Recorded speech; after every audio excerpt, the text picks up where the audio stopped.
Eu pedi a estes irmãos para estarem aqui, porque hoje temos o nosso irmão Alberto. À quarta-feira nós temos o estudo bíblico e para aqueles que nos acompanham através da internet, um grande abraço para todos. Hoje temos aqui o irmão Alberto, não é o avatar dele, não. Temos mesmo em carne e osso, está aqui. Mais carne do que osso, né? Graças a Deus. Quer dizer alguma coisa para os irmãos que nos seguem na internet? Bom, o que eu posso dizer para quem está distante, que a paz do Senhor esteja com vocês e que Deus abençoe cada vez mais e continue a buscar na palavra do Senhor. Obrigado.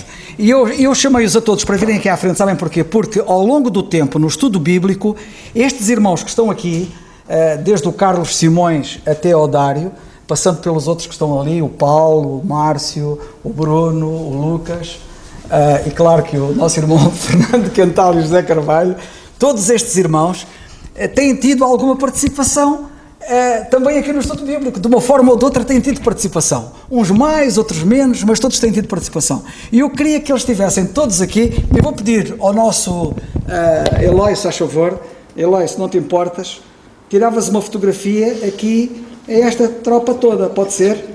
Eu vou-te pedir para tirares uma fotografia. Vê se consegues tirar duas ou três.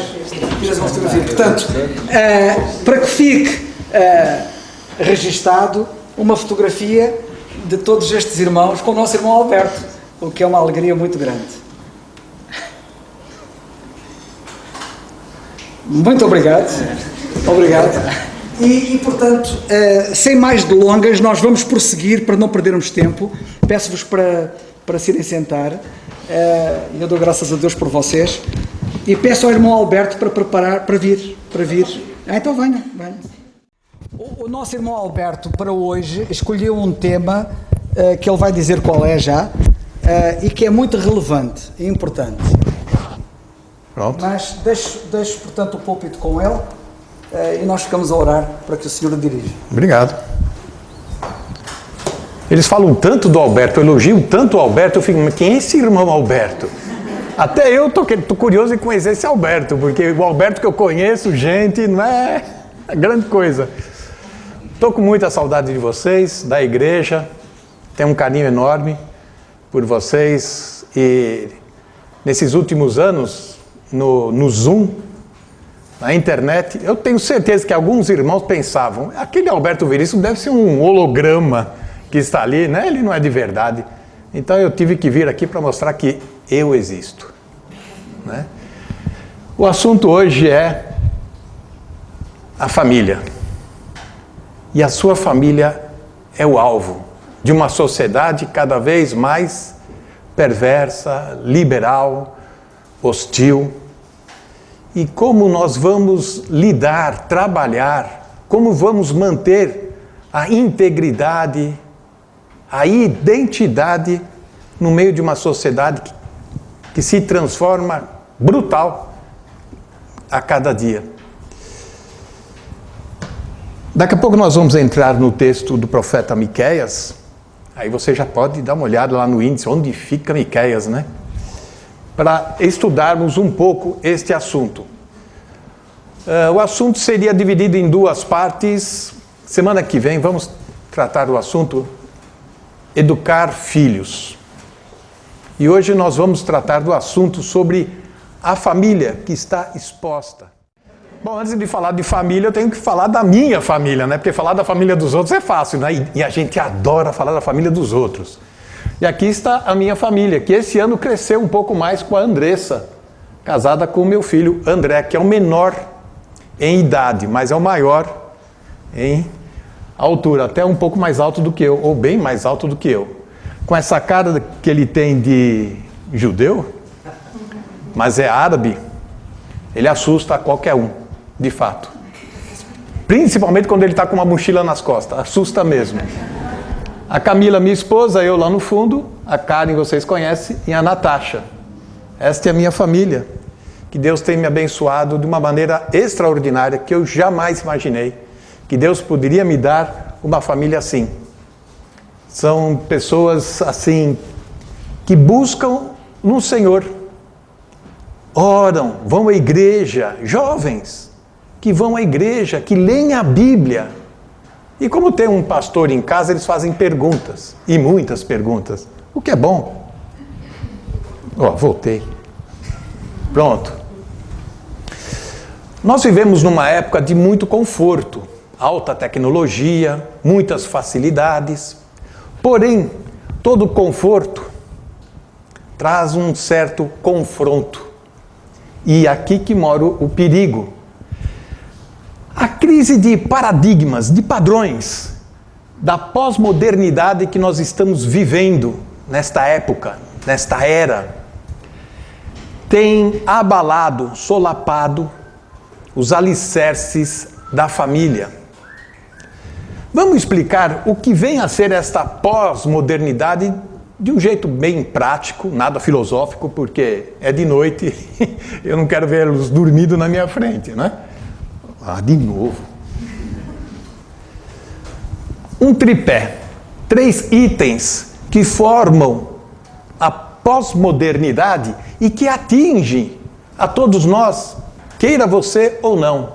Você acaba assimilando estes valores de uma maneira até imperceptível. Quando vai perceber, você já está vivenciando estes valores. Os valores que abalam a família. Desculpa.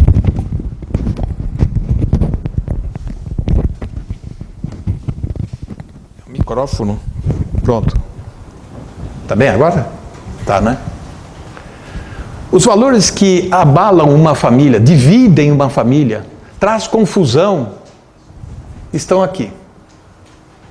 Pluralização, privatização, secularização. Palavras complicadas. Ensaiei a tarde inteira para falar isso.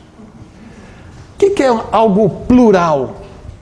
Muitas ideias, muitos valores subjetivos. Não existe mais a verdade objetiva, absoluta, que é a palavra de Deus.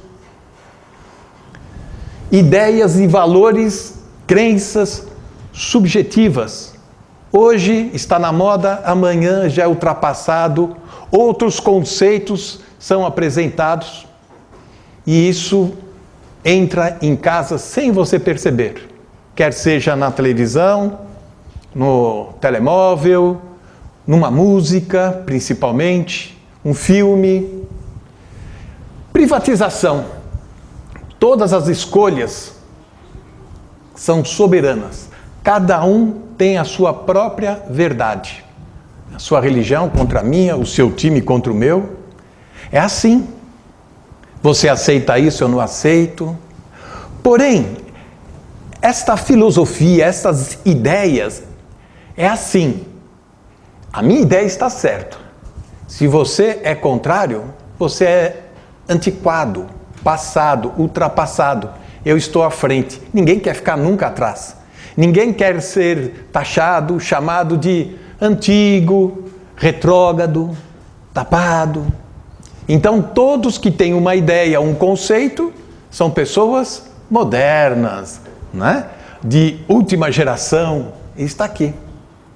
E a secularização coloca Deus na lateral e reduz apenas a recintos sagrados, algum momento de desespero onde você pode acender uma vela, fazer uma reza, ir numa igreja, pedir uma oração, algo assim bem sem compromisso. Estes conceitos, eles estão por aí, à torto e direito. Na propaganda, na música, nas escolas, em todos os lugares. Nós compramos isto, nós consumimos isso, sem uma análise um pouco mais criteriosa. Mas eu preciso sair então do mundo para me livrar disso? Não. Nós estamos no mundo, como o Senhor Jesus falou, mas nós não somos do mundo. Você só precisa ter consciência de que isso vai lhe afetar. Cuidado com o vírus da influência. Vivemos uma época aí do vírus que trouxe pânico e etc. E não vamos entrar nesse detalhe. Mas tem um vírus que é um pouco mais danoso, prejudicial. que são as influências que nós sofremos. Claro que ninguém vai querer andar aqui com uma vestimenta do século XVI, ninguém vai querer ficar ouvindo uma vitrola com aquele disco de vinil, não é isso que estamos dizendo. O mundo, nós temos Deus, pessoas e coisas, os valores estão invertidos. O que nós temos? Uma sociedade que esquece de Deus, ama as coisas e usa pessoas. É assim que nós vivemos. Cada um buscando o seu interesse, cada um buscando a sua realização, buscando o seu sucesso, não importa em quem eu estou pisando, quem vai ser prejudicado, de quem eu vou tirar vantagem. Eu preciso vencer, entre aspas, na vida. Porém, adorar a Deus, amar as pessoas e usar coisas eleva a moral, promove a santidade. São valores eternos e que Deus procura em cada um de nós. Agora, você usando pessoas, você esquecendo de Deus, isso leva à imoralidade e à corrupção. Por que leva à imoralidade? Porque você já não tem mais um padrão estabelecido, uma verdade absoluta. O que é bom para mim, me faz bem. Nós somos a sociedade do imediatismo. É agora que eu quero ser feliz. Introdução longa essa, né? O profeta Miqueias, ele é do sexto século antes de Cristo, bem lá para trás. Aí você fala, pré-história. Porém, ele vive num contexto muito parecido com a nossa sociedade de hoje. Portugal, Brasil, Itália, América, nada diferente. Desigualdade, corrupção. E Miqueias, o profeta, ele anuncia juízo sobre Israel como um todo. E ele vai trazer profecias para o Israel do norte e para o Israel do sul, conhecido como Judá. Impiedade, falta de retidão, exploração ao próximo, violência, corrupção, falsidade. Isso estava na sociedade e, óbvio, penetra, se infiltra na nossa família, sem a gente perceber. Como assim? Como o vírus. Todo o cuidado que tomamos com o álcool, com a máscara, tem gente que fica até mais bonito com máscara, né? Quando tira, né, você leva um susto e fala, é o vírus em pessoa, não é? Nos cuidamos, fizemos de tudo. Lá em casa, poucos saíram. Eu me aventurava. Eu queria medir minha fé, né? Eu me aventurava. Eu andava, as pessoas se afastavam. Mas de uma forma ou de outra, o vírus atingiu a qualquer um de nós.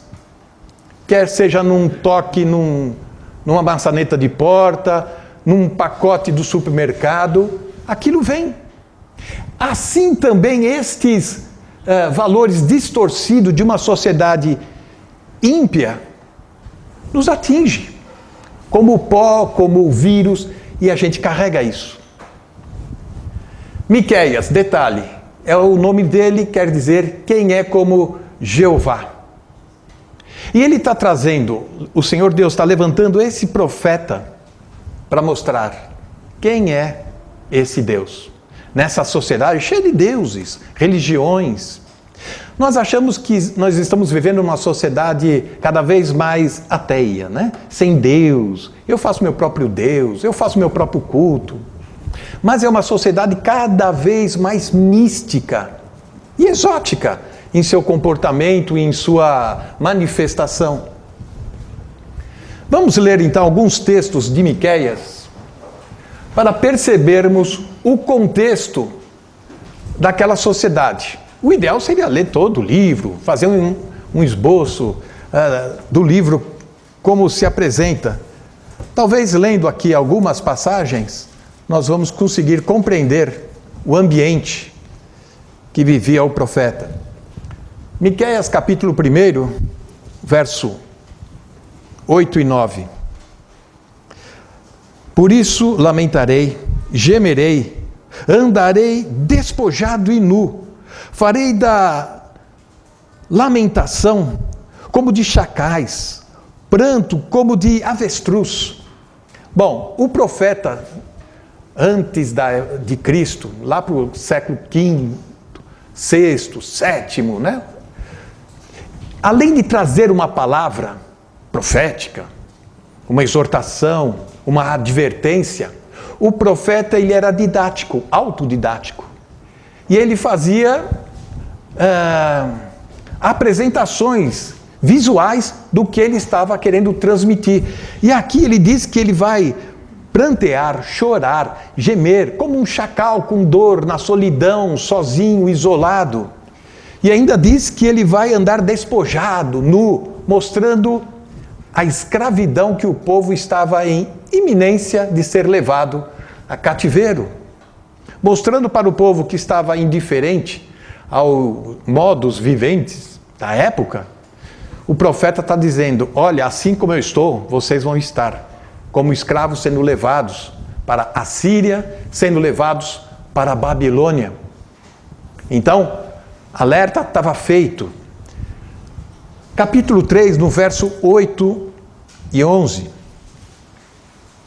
Mas eu estou cheio do poder do Espírito do Senhor, e de juízo e de força para anunciar a Jacó a sua transgressão e a Israel o seu pecado. O texto bíblico sempre trata assim. Quando fala de Jacó, é Israel. Então ele faz esse paralelismo. Ouvi agora isso, vós chefes da casa de Jacó, chefe de família, cada um de vocês, príncipes da casa de Israel, que abominais o juízo, perverteis tudo o que é direito, edificando a Sião com sangue e a Jerusalém com iniquidade. Ele está mostrando aqui que a sociedade estava cada vez mais corrompida, cada vez mais apodrecida com os seus juízes, governantes, comprando, explorando o povo. E isso era refletido dentro das casas. É fácil nós falarmos do político X, Y, que ele é um corrupto, que ele é um ladrão, que ele só pensa nele, que ele não faz nada para o povo e... Parece um palanque isso aqui, eu estou fazendo uma campanha política aqui. Mas, antes de falarmos lá fora, nós temos que ver cá dentro da nossa família como estamos nos comportando. Será que nós somos de fato o exemplo que Deus quer que nós sejamos para a família e a família para a sociedade que lá fora está? Capítulo 6, verso 3.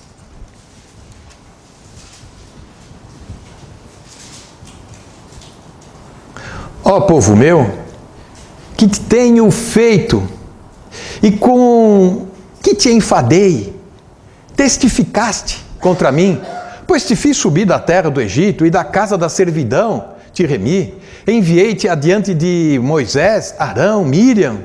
Povo meu, lembra-te agora que consultou Balaque, rei de Moabe, e que respondeu Balaão, filho de Beor, do que aconteceu desde Sitim até Gigal, para que conheças a justiça do Senhor. Até aqui. Os pecados do povo estavam ocultos num verniz bonito e brilhante da capa da religião. Todos iam adorar a Jeová, traziam as ofertas exigidas da lei, traziam o sacrifício do cordeiro, faziam um ritual, virava as costas, pronto, estou liberado hoje, vou tratar dos meus negócios agora. Mas a família estava em ruína, sendo ameaçada, era alvo dos assírios, era alvo, os do sul, de Babilônia, e ninguém se apercebia do perigo que corriam.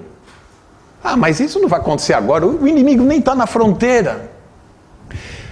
O profeta advertia, quando o povo olhava ao redor, falava, mas não estamos sendo ameaçados. O inimigo não está na fronteira, Não está explodindo nenhuma bomba aqui perto, por que temos que ter medo? Não é? A nossa sociedade é moderna, estamos prosperando. Os hebreus, eles não faziam ideia da batalha espiritual que eles estavam sendo submetidos, assim como nós hoje. Muitas coisas que estão acontecendo neste mundo faz parte de uma grande batalha espiritual e nós não estamos percebendo isso. Vamos na igreja domingo, e olha, tem que ser das 11 ao meio-dia, porque depois tem o almoço, depois tem outros compromissos. Aquilo que Balaão não conseguiu fazer com as suas maldições, o pecado fez. Quem estiver anotando, não vamos conseguir ler todo o texto. Números 22:5 foi quando ele foi contratado por Balaque, quando estavam vindo, o povo saiu do Egito, depois de 40 anos, estavam passando já o Jordão, né, rua acima, o povo era grande, e Balaque falou, não, esse povo vai acabar com o meu reino. Chamou esse profeta chamado Balaão. Olha, você vai lá, olha em cima da colina, olha a multidão que está subindo aqui contra nós. Esses israelitas vão acabar com a gente.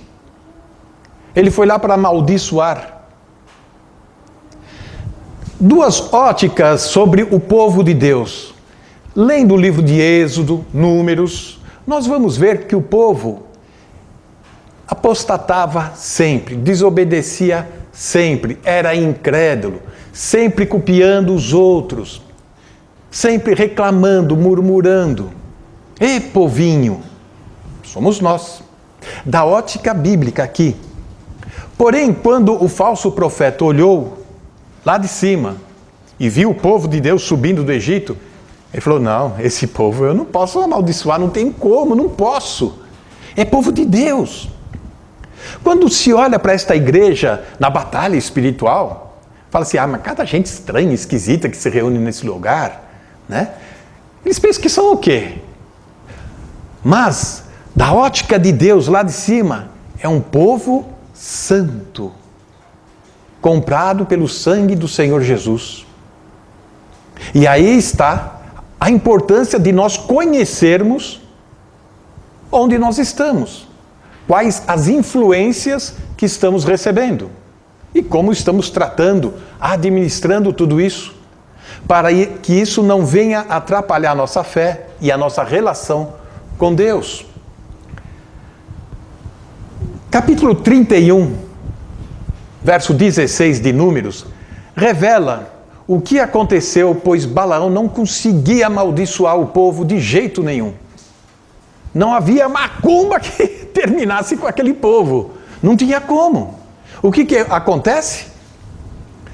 Balaão, o que ele não pôde fazer, o pecado fez. Ele estudou e falou assim, aquele povo, ele tem um padrão de comportamento, de adoração, diferente de todos os povos. O inimigo entra no nosso meio e estuda como nós nos comportamos e qual deve ser a nossa postura, o nosso caráter, refletido o caráter de Cristo. E começa então a criar situações, que foi aí a sedução com as moabitas, que se infiltraram no meio do povo, levando-os à adoração de Baal, levando-os a modernas,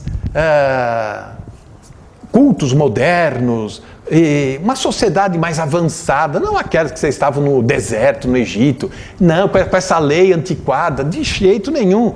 Vem para cá, vocês vão conhecer o que é modernidade. Deus não trouxe vocês até aqui? Então, essa é a terra da modernidade. E o povo foi seduzido. E a sedução leva à sedição, rebelião contra o Senhor Deus.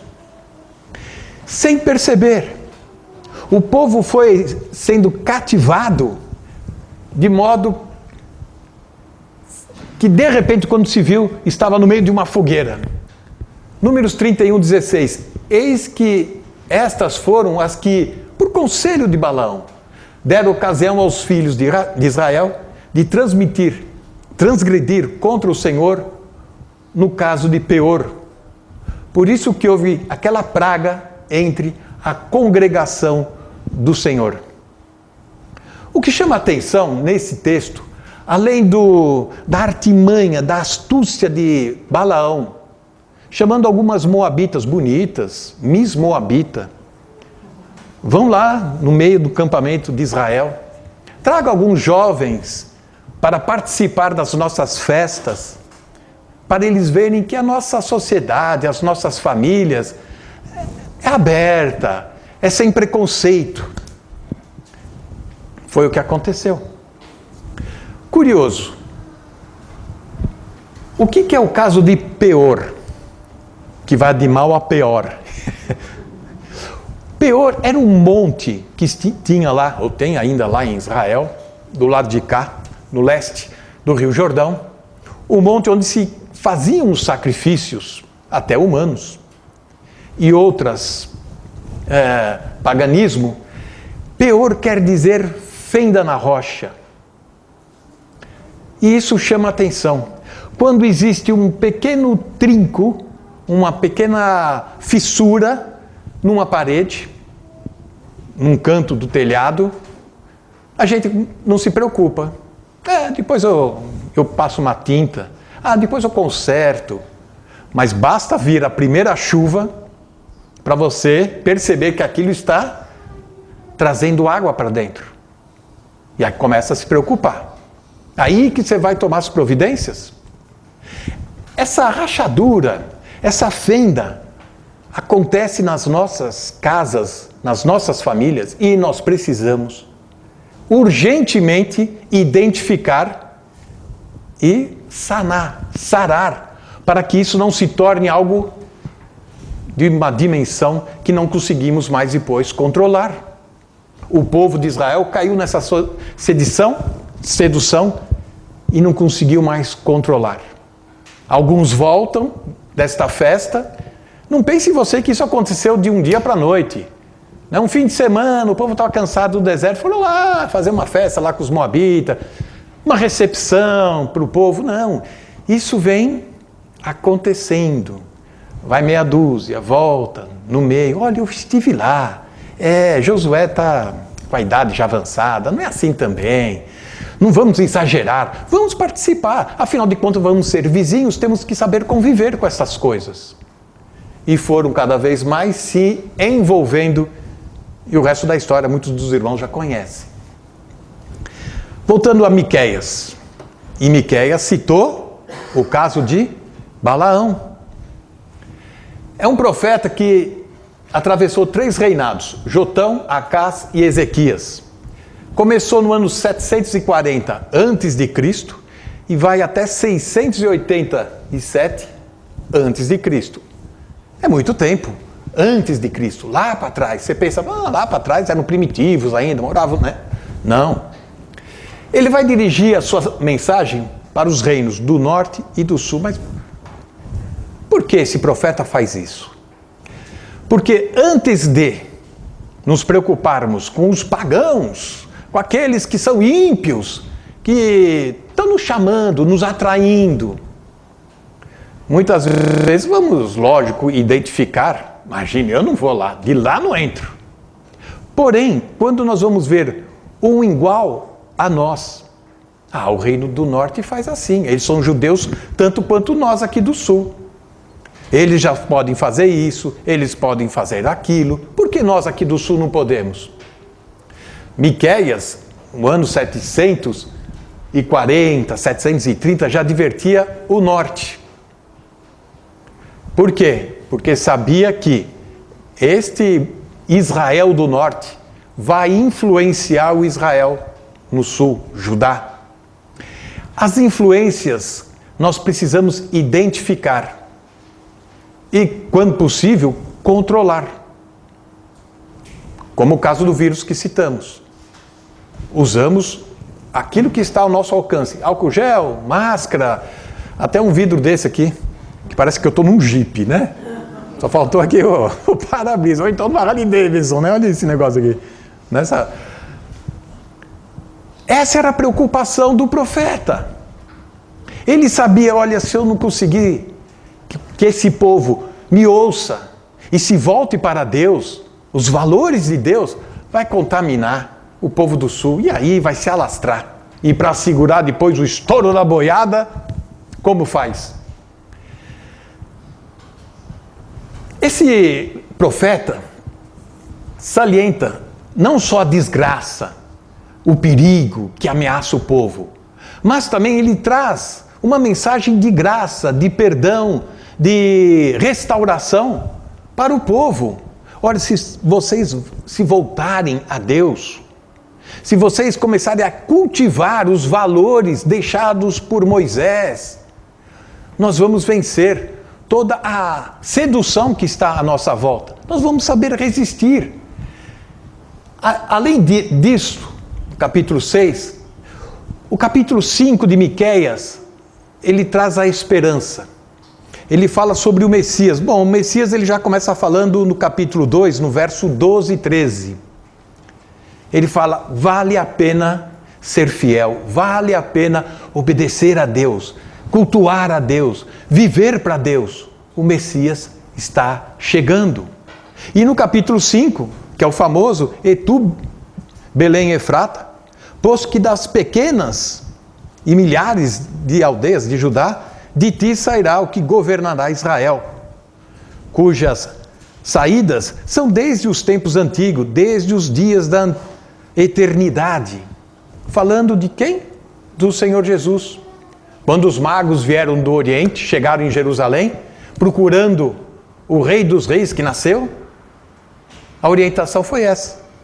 Os sacerdotes falaram, olha, há um profeta antigo, não tinha capítulo na época, mas abriram o rolo e já descobriu, é em Belém, cidadezinha insignificante, uma cidadezinha que não valia nada, mas era de lá que nasceu Davi, o rei Davi, e era de lá que a promessa seria cumprida. Este profeta faz o povo voltar a olhar para frente. Há um Messias, há alguém que vai vir, há alguém que nós temos como confiar e ter esperança. Aqui um gráfico para você sintonizar-se no tempo, né? Do que esse irmão está falando. Leve ele de volta para o Brasil, né? Lá na frente nós temos o quê? O reino de Judá e Israel. Quando começa a divisão, Salomão faleceu, aquela época de ouro acabou, o reino é dividido, então fica Israel do norte e Israel do sul. Anos 850, por aí, é o ministério de Elias, Eliseu. Aqui o término 790 de Eliseu, o profeta. Miqueias, ele está aqui, no ano 740. Quem é contemporâneo de Miqueias? Oséias, Amós, Isaías, todos desta época, do ano 700. Falando o quê? A Síria está às portas, vocês vão ser engolidos, levados a cativeiro. E de fato, isso vai acontecer em 722. 20 anos pregando. Houve tempo para se arrependerem, considerar a mensagem. Houve tempo de uma geração aprender a lição e ensinar a outra. Deus é muito paciente. Isso significa que é amoroso, perdoador. Deus dá tempo para você se conscientizar do seu erro, do seu pecado. Avisando, Deus não faz nada sem antes avisar. Ou por um profeta, ou agora que não estamos mais na lei, não estamos mais no antigo, na antiga dispensação, agora nós temos a palavra. Nos adverte. Se você não ouviu a advertência do Senhor, o cativeiro está a te esperar, por aqui. E aqui houve a queda de Israel. 100 anos mais tarde, no ano 630, acontece a queda de Judá sendo levada para a Babilônia. Um foi para a Babilônia e o outro foi para a Síria, no norte. E Israel ficou abandonada. Mas Deus, ninguém frustra os planos de Deus. Se Deus te chamou, se Deus tocou no seu coração, Deus vai continuar trabalhando na sua vida, mesmo que você for para um cativeiro. Lá você vai sofrer? Vai sofrer um pouquinho. Vai sentir dor? Vai sentir dor, sem anestesia. Como tiver no dentista, sem anestesia. No tempo do ministério do profeta, havia grande contraste social. Ainda bem que hoje em dia isso não existe mais. São destes contrastes que nos levam a cada vez competir uns com os outros. São destes contrastes que faz com que nos sentimos inferiores, ou descartados, ou deixados de lado. Grandes proprietários de terra, políticos, religiosos corruptos, tudo para ganhar vantagem, manter o poder. Basta você abrir o jornal, você vai ver que isso continua até hoje. O resultado? Moral corrompida, e Miqueias conta isso. E o capítulo 7, os primeiros versos, mostram o desânimo e o desespero do profeta. Pois ele está vendo e ninguém está observando, ninguém está ligando, se preocupando com aquilo que o profeta fala. É como se você entrar num autocarro sem travão. E o condutor começa a acelerar e vai embora. Aí você olha, você vê uma curva lá na frente e você chama a atenção de todos e está todo mundo cantando e batendo palma, né? Porque estão felizes com a excursão. Caminhar um pouco para não... De onde surgem, portanto, estes conflitos que nós vivemos em nossa sociedade? Saindo um pouco do Antigo Testamento, lá com o profeta, vamos para Tiago, lá no fim da Bíblia. Nós vamos encontrar, capítulo 4, de onde vêm as guerras, pelejas entre vós. Ninguém está falando aqui que lá dentro da sua casa um está com a vassoura, né? O outro está com uma chave de fenda na mão, o outro está com uma faca, não chega perto. Não é esse tipo. Mas são guerras emocionais que destroem, corroem. Porventura não vem disto a saber deleites. Se a pessoa não compra aquele tênis de marca, inferniza a vida do pai e da mãe. Se não consegue fazer aquela viagem que os amigos fizeram para a Disney, acaba o mundo e parte para fazer loucuras. Os vossos membros guerreiam, porque cobiçais e nada tendes. Capítulo 1, verso 14. Atraído e engodado pela sua própria concupiscência. Concupiscência é cobiça. Nossa família hoje, nós estamos numa época de consumismo, autoconsumismo.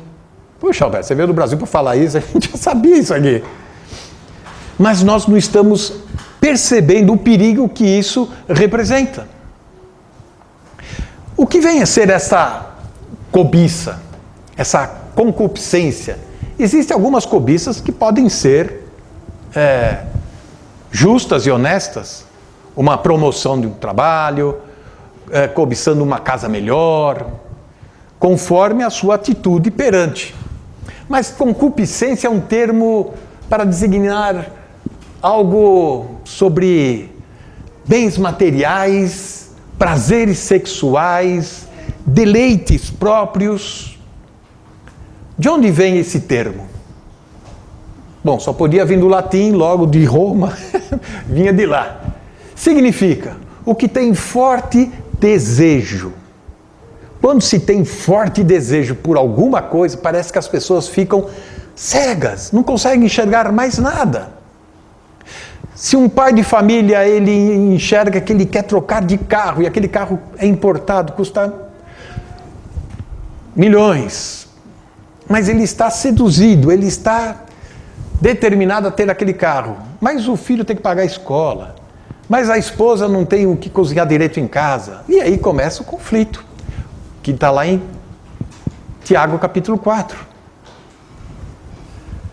Sensualidade, volúpia, luxúria, lascívia, libertinagem, carnalidade, ganância, ambição, avidez, cupidez, tudo isso está dentro de nós. A natureza humana herdada de Adão, nós somos tudo isso. E ainda mais. Sabendo disso, nós temos que controlar, nós temos que saber o perigo que ocorre se cada vez mais nos deixarmos envolver ou ser levado por isso. Um outro texto, 1 Coríntios capítulo 6, verso 9.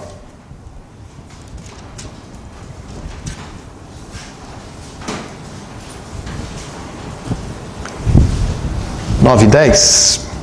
Não sabeis que os injustos não herdarão o reino de Deus?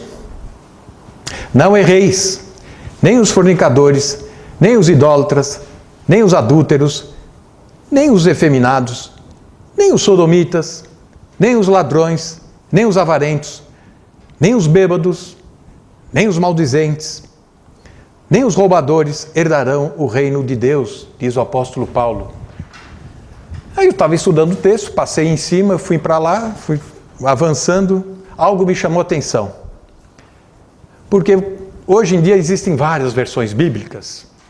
Quando você pega alguma versão um pouco moderna, que eles tentam fazer uma fluidez de linguagem para ser um pouco mais objetivo naquilo que a Bíblia vai ensinar, muitas palavras do original são tiradas. Parece que são repetitivas. Mas está fazendo aqui isso, está enchendo, tem muita palavra aqui. Nós precisamos ser mais objetivos. E aí, eu achei estranho, porque existem duas palavras que nem os ladrões, está lá, e nem os roubadores. Ladrão e roubador, qual a diferença? Os dois são bandido, põe. Então a linguagem de hoje põe bandido. Pronto, acabou, já resolvemos o problema, né? Mas olhando direito, nós vamos ver que não é bem assim. E muitas vezes eu sei que você é boa pessoa. Você nunca roubou nada. Nem uma laranja lá na feira, você não rouba. Você não tem vontade, você não consegue. Você é boa pessoa. Mas você que está aí sentado, você pode ser um roubador. Qual a diferença? Os ladrões são aqueles que se utilizam de violência para tirar coisas alheias, simples. Subtrai coisas alheias com ou sem violência. Às vezes você está parado no ponto de ônibus, aqui em Portugal não acontece isso, mas no Brasil é muito. Você está lá parado, quando você vai ver no bolso, cadê a carteira? Cadê o telemóvel? Já foi embora. A sutileza. Já os roubadores são aqueles que retêm ou desviam indevidamente algo que não lhes pertence, mas que está em suas mãos. Bom, poderíamos dar infinitos exemplos, mas vamos ser mais objetivo na nossa lição. Malaquias 3:8. Roubará o homem a Deus? Claro que não. Todavia vós me roubais. E dizeis, em que te roubamos? Nos dízimos e nas ofertas alçadas, na época da lei. O que quer dizer? Aquilo que não é nosso, que nós retemos ou desviamos aquilo para interesse próprio. Um exemplo prático da família. O marido deve amar a esposa. Mas ele está tão preocupado com o trabalho, com os amigos, com a equipe de futebol dele, que ele não devota tempo nem atenção para a esposa. Ele está roubando atenção, afeição, carinho, amor. Nem reparou que ela comprou um vestido novo. Nem reparou que ela penteou o cabelo. Se arrumou para você, mas você está tão preocupado com a sua vida que você não deu o amor devido a ela. Ou vice-versa. Tem pais tão preocupados com suas carreiras profissionais, com seu status, que não dão a devida atenção aos filhos. Sentar com a criança, passear com a criança, brincar com a criança. Estão roubando aquilo que lhe é devido. E nós achamos que isso aí, imagina, isso aí, Deus sabe que a vida moderna é assim, cidade grande é assim. Deus está falando, olha, isso é roubar. Não vai herdar o reino de Deus. Você está preocupado com tantas coisas que não está dando atenção devida à palavra de Deus. Assim, o povo daquela época, em Israel, é a mesma situação. Preocupados em ter uma vida mais acomodada, uma vida mais farta. Chega de deserto, chega de areia. Não aguentamos mais comer maná, todo dia maná. Todo dia maná. O que é isso? É maná no pão, é pão com maná. Não dá mais, chega disso. Aqui está. Pense um pouco sobre ser roubador. Será que eu estou roubando? Eu nunca pensava isso. Nunca pensei, será que eu sou um roubador? Diante de tudo isso, Miqueias volta-se e recorre a um argumento teológico e ele mostra que a família não vai sucumbir, porque existe uma promessa na palavra de Deus. Com Abraão, Deus firmou com ele um pacto, um concerto. Em ti serão benditas todas as famílias da terra. Sim, passamos por crise, dificuldades, passamos por conflitos, mas o profeta levanta e fala, há solução, há uma promessa de bênção, e Deus vai fazer isso. No capítulo 5 ele fala do futuro, a vinda do Messias. A esperança no futuro, ela deve promover a santidade de hoje, de agora. A esperança, a alegria. Eu sou assim porque eu sei que existe um Deus que se preocupa comigo.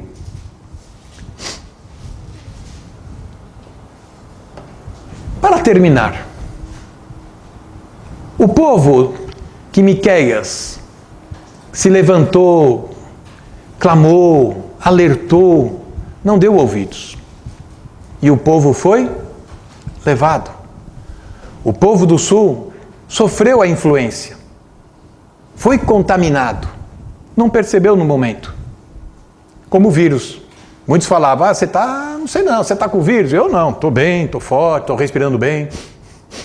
Um pouco sinusite, mas estou bem. Aí vai fazer o teste, positivo. Pô, na escola só tinha negativo, agora eu vou fazer um teste e já dá positivo.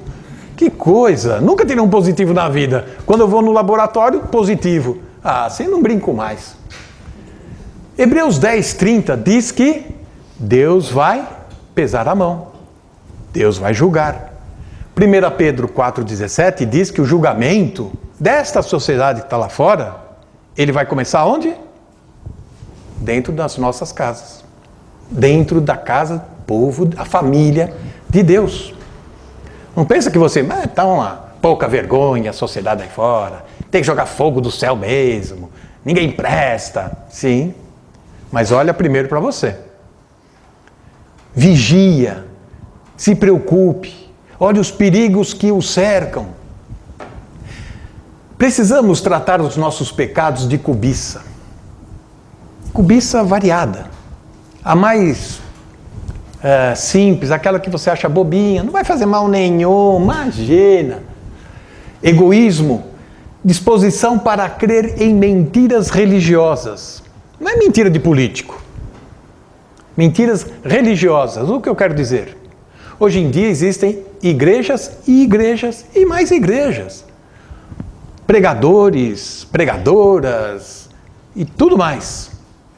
Cada um trazendo uma mensagem mais fácil, moderna, atraente, cativante. É a maldição de Balaão. Porque o inimigo conhece a nossa estrutura. Sabe que nós somos tentados a uma vida mais fácil. Não é? Que alimenta o orgulho, que facilita o pecado.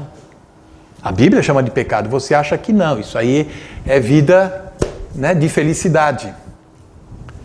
Preste atenção, o modo como nós reagimos à palavra de Deus mostra como está o nosso relacionamento com Deus. Ninguém vai olhar para a sua cara e vai falar assim: estou vendo que você não tem orado, hein? Estou vendo que você está disperso. Não. Mas a maneira como você trata este livro, a maneira como você se interessa pelos casos, episódios da Bíblia, entender, vai mostrar qual é o seu relacionamento com Deus. Muitas vezes estamos lendo as Escrituras apenas meramente por religião. A gente lê um texto, se entendeu ou não entendeu, não tem problema, eu li. Deus que se vira lá em cima, eu li o que ele escreveu. Não sei se eu entendi. E passa. Quantas pessoas que eu encontro que vêm com dúvidas bíblicas e leu várias vezes o texto e não compreendeu. Analfabeto funcional. Já ouviram falar sobre isso? É aquele que lê, mas não consegue interpretar, não consegue entender o significado das palavras. Ele lê o som, mas não consegue compreender. Os crentes são analfabetos espiritual, não é? Funcionais. Lê meramente por um compromisso de religião. Bom, eu já acordei tarde, li um salmo no ônibus mesmo, no autocarro ou no metro. Pronto, hoje já me sinto até melhor. Mas você entendeu o que leu? Não, mas eu li. É assim que vivemos. Qual é o nosso relacionamento com Deus? Esse relacionamento com Deus, ele é evidenciado pelo nosso relacionamento dentro de casa, uns com os outros. Precisa haver diálogo, precisa haver compreensão, precisa haver mais paciência e principalmente um tempo para orar juntos. Mesmo na hora do almoço, na mesa que for, precisamos cada vez mais provocar esse relacionamento. Era isso que eu queria dividir com vocês na primeira parte. A segunda parte eu ia falar sobre Neemias, pois Balaão, o caso de Peor, que era a fenda, essa fenda traz, essa rachadura, muitas coisas que vão quebrando, vão invadindo, vão estraçalhando os valores da casa, os valores do povo de Deus. E é isso que a sociedade aí fora está forçando cada vez mais. Mas semana que vem vamos falar sobre educar filhos e não vamos fugir muito da temática. Vamos ficar de pé, terminar com uma oração? E depois eu passo a palavra. Não deu.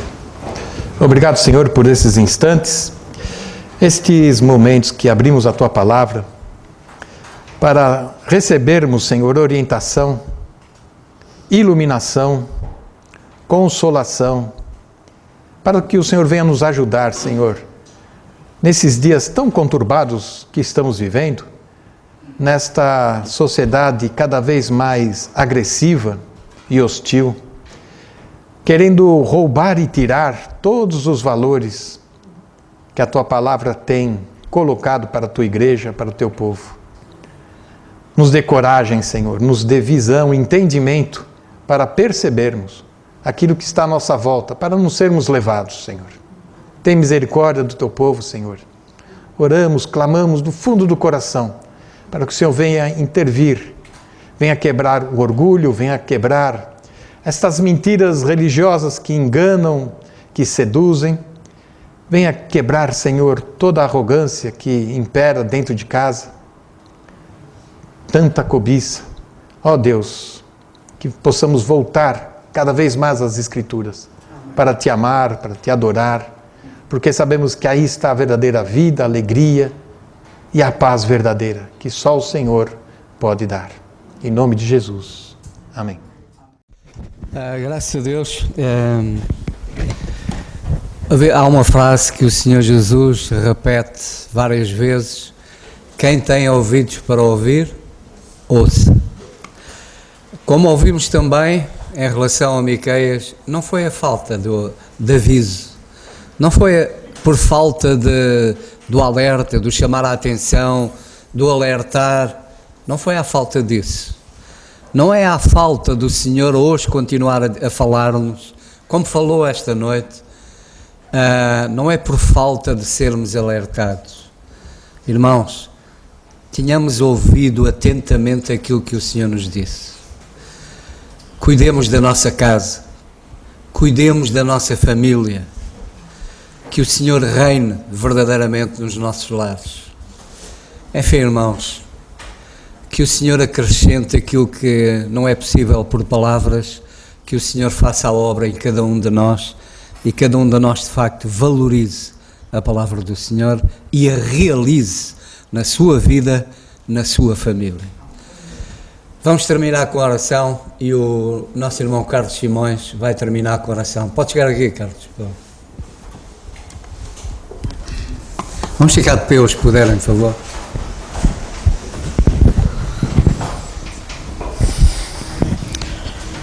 Senhor Deus e Pai, muito obrigado, Senhor, pela Tua palavra, por estas alertas, Senhor.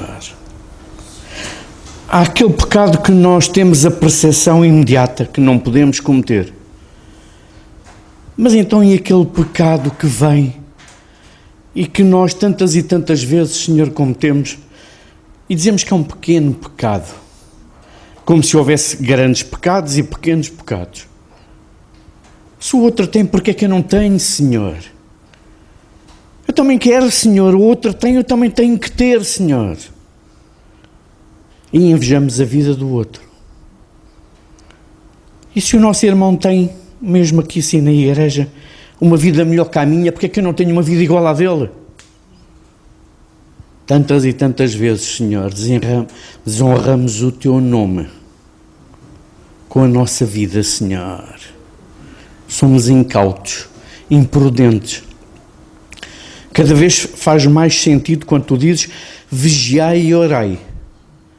De facto é o que nós temos que fazer, Senhor.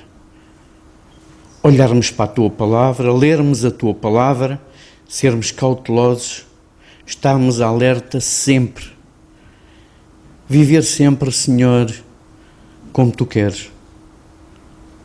Sermos crentes, não somente quando vimos à Tua casa, mas sendo crentes quando estamos à refeição, sendo crentes quando dormimos, sendo crentes em toda e qualquer altura, Senhor, porque Tu estás presente nas nossas vidas. Se Tu estás presente sempre, porque é que nós não devemos ser crentes sempre? Que nós possamos, Senhor, reter aquilo que ouvimos. Abençoa o nosso irmão e a sua família ricamente. Obrigado, pois, por ele. Mas, sobretudo, obrigado pela Tua palavra que ele transmitiu. Obrigado, Senhor. Ajuda-nos, pois, a retermos estes ensinamentos e a sermos como Tu queres. Um dos nossos problemas, Senhor, é que nós queremos ser como queremos. Eu quero ser assim, Senhor. Porque é que eu não hei de ser assim? Porque é que eu não hei de ter labirintos na minha vida em que Tu não entras, Senhor? Opera aqui, mas ali não, porque eu quero ser assim, Senhor. Nós temos que ser como Tu queres, Senhor, em todas as áreas da nossa vida. Ajuda-nos, Senhor, pois, a sermos obedientes. Um dos nossos males é porque temos um ego demasiado grande, Senhor. Queremos ser nós a comandar as nossas vidas. Não deixamos que Tu operes nas nossas vidas. Porquê é que eu não hei de mandar um bocadinho, Senhor, também? Manda aqui e manda ali, mas aqui, Senhor, deixa-me mandar eu. Ajuda-nos, Senhor, a sermos obedientes à Tua palavra e a sermos crentes sempre. E muito obrigado, pois, pelos ensinamentos que Tu nos transmitiste hoje. Ajuda-nos a sermos como Tu queres e como Tu ambicionas que nós sejamos. E que o nosso ego seja anulado por completo. E que sejas Tu a comandar e a dirigir as nossas vidas. Te pedimos tudo e agradecemos pelo nome que é sobre todo o nome do Senhor Jesus Cristo. Amém. Obrigado, Carlos. Então, o nosso culto está terminado. No próximo fim de semana, nosso irmão Alberto e outros irmãos vão estar no Norte. Continuemos a orar por ele, pelo seu ministério tão importante. Vai estar no próximo fim de semana em Ovar. Oiã primeiro, sábado, e Algeriz no domingo de manhã e Ovar ao fim do dia. Então, É uma caminhada longa.